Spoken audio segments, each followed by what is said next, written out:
لاپتہ leader of the opposition London میں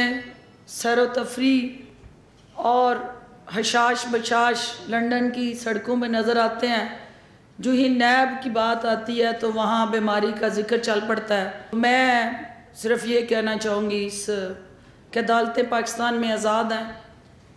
میاں برادران نے 6 ہفتے کی جب ان کو علاج کی سہولت کے لیے عدالت کی طرف سے ریلیف دیا گیا، اگر اس دوران میں وہ علاج معالجے سے زیادہ اپنے کاروباری اور خاندانی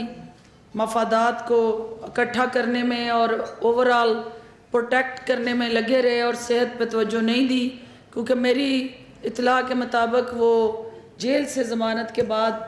ایک دن بھی کسی ہاسپٹل میں جا کے داخل نہیں ہوئے، تو اس سے یہی ظاہر ہوتا ہے کہ بیماری یا عدالت سے ضمانت لینا ایک بہانہ ہے،